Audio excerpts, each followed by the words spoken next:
Hi all, welcome to Hadya vlogs. అందరికీ ముందుగా నాగుల చవితి శుభాకాంక్షలు అండి.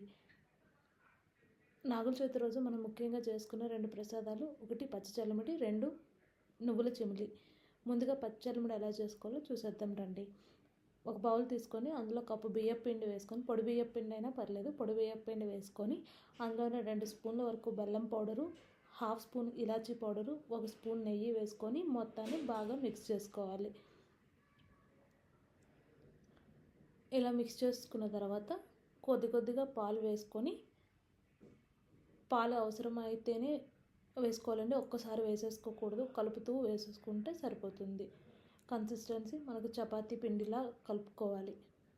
కొద్దిగా ఒక 4-5 స్పూన్ల వరకు పడుతుంది దీనికి. నాగుల చవితి రోజు ఆ నాగేంద్రుడికి ఎంతో ఇష్టమైన ప్రసాదం కదండి.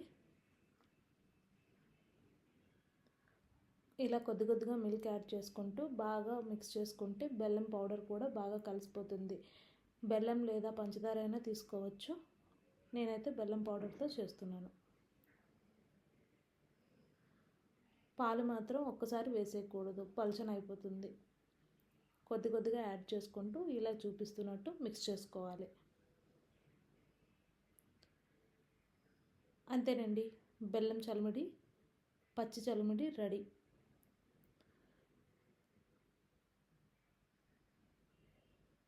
ఇలా ఒకసారి మిక్స్ చేసేసుకున్నామంటే అయిపోయింది. ఇప్పుడు రెండో ప్రసాదం ఏంటి, నువ్వుల చిమిడి. నువ్వుల చిమిడి ఎలా చేసుకోవాలో చూసేద్దాం రండి. మిక్సీ జార్లో 1 కప్పు వరకు నువ్వుల్ని యాడ్ చేసుకొని ఒక పల్స్ ఇచ్చి ఆపేయాలి.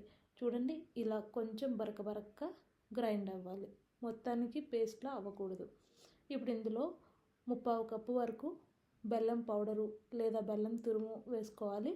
ఇందులో హాఫ్ స్పూన్ ఇలాచీ పౌడరు, ఒక 2 స్పూన్ల వరకు పాలు యాడ్ చేసుకోవాలి. ఎక్కువ యాడ్ చేసుకోకూడదండి, పలుచనైపోతుంది. పాలు యాడ్ చేసుకొని పల్చిస్తూ ఇలా చూపిస్తున్నట్టు మిక్సీ పట్టుకోవాలి. మరీ ఫైన్గా పేస్ట్ చేసేయకూడదు, మధ్యలో నువ్వులు తగులుతుంటేనే బాగుంటుంది. అంతేనండి.